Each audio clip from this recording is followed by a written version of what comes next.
took a good deal of exercise at this period and was fond of taking exploring walks in the valley and adjacent mountain. One evening, he strolled out accompanied by General Gorgo, my sister, and myself into a meadow in which some cows were grazing.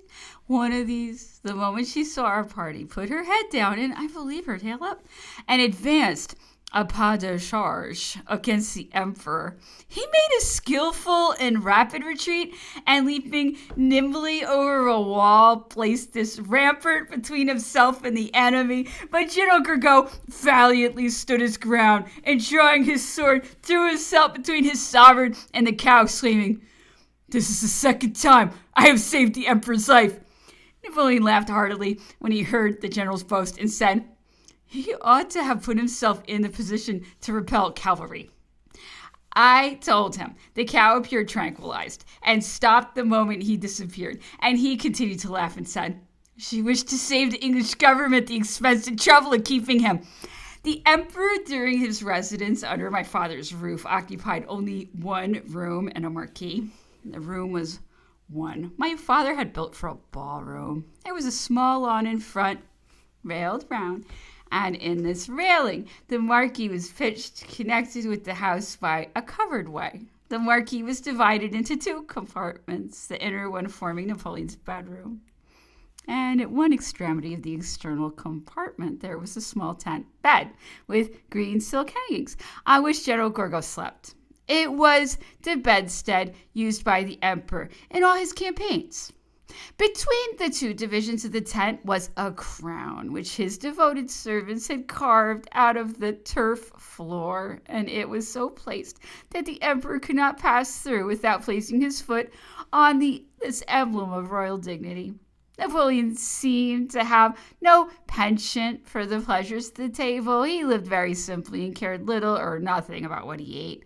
He dined at 9, and at that hour Cipriani, the maitre d'hotel, made his appearance, and with a profound reverence said in a solemn tone, "Le dîner de votre majesté est servi."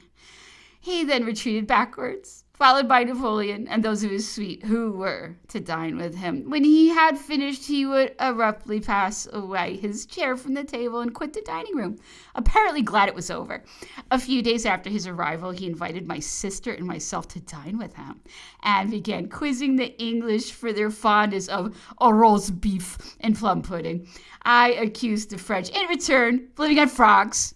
And running into the house, I brought him a caricature of a long, lean Frenchman with his mouth open, his tongue out, and a frog on the tip of it, ready to jump down his throat. Underneath was written, "A Frenchman's dinner." He laughed at my impertinence and pinched my ear, as he often did when he was amused, and sometimes when a little provoked at my espièglerie. Le Petit Lescazes, as he called Count Lescazes' son, formed one of the party on that day. He was in a lad of 14, and the emperor was fond of quizzing me about him and telling me I should be his wife. Nothing enraged me so much, could not bear to be considered such a child, and particularly at that moment, for there was a ball in prospect, to which I had great hopes Papa would allow me to go, and I knew that his objection would be founded on my being too young. Napoleon, seeing my annoyance, desired young Lescazes to kiss me, and he held both my hands whilst the little page saluted me. I did all in my power to escape, but in vain. The moment, however, that my hands were at liberty, I boxed Le Petit Lescazes' ear most thoroughly, but I determined to be revenged on Napoleon, and in descending to the cottage to play whist, an opportunity presented itself, which I did not allow to escape. There was no internal communication between the part occupied by the emperor and the rest of the house, and the path leading down was very steep and very narrow. There being barely room for one person to pass at a time, Napoleon walked first, Lescazes next, then his son, and lastly, my sister Jane. I allowed the party to proceed very quietly until I was left about 10 yards behind. And then I ran with all my force on my sister Jane. She fell with extended hands on the little page. He was thrown upon his father, and the Grand Chamberlain, to his dismay, was pushed against the Emperor, who, although the shock was somewhat diminished by the time it reached him, still had some difficulty from the steepness of the path in preserving his footing. I was in ecstasies at the confusion I had created and exulted in the revenge I had taken for the kiss. But I was soon obliged to change my note of triumph. Las Casas was thunderstruck at the insult offered to the emperor, became perfectly furious at my uncontrollable laughter. He seized me by the shoulders and pushed me violently on the rocky bank. It was now my turn to be enraged. I burst into tears of passion and turning to Napoleon cried out, "Oh, sir, he's hurt me!" "Never mind," replied the emperor. "Ne pleure pas. I will hold him while you punish him." And a good punishing he got. I boxed the little man's ears until he begged for mercy. But I would show him none, and at length Napoleon let him go, telling him to run, and that if he could not run faster than I, he deserved to be beaten again. He immediately started off as fast as he could, and I after him, Napoleon clapping his hands and laughing immoderately at our race around the lawn. Las Casas never liked me after this adventure. He used to call me a rude hoyden. Chapter 5. Oh, that those lips had language. Life has passed with me but roughly since I heard thee last. Those lips are thine. Thine own sweet smile I see. Cowper. Napoleon's condescension in entering into and promoting the amusements of children.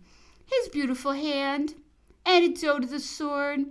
Miniatures of the King of Rome and other branches of the Emperor's family. The game of whist. The ball dress. I never met with anyone who bore childish liberty so well as Napoleon. He seemed to enter into every sort of mirth or fun with the glee of a child, and though I have often tried his patience severely, I never knew him to lose his temper or fall back upon his rank or age to shield himself from the consequences of his own familiarity or of his indulgence to me.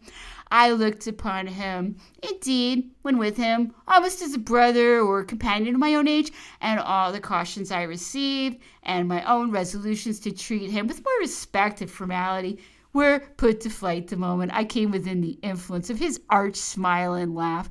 If I approached him more gravely than usual, and with a more sedate step and a subdued tone, he would perhaps begin by saying, "Eh bien, qu'as-tu, Mademoiselle Betsy?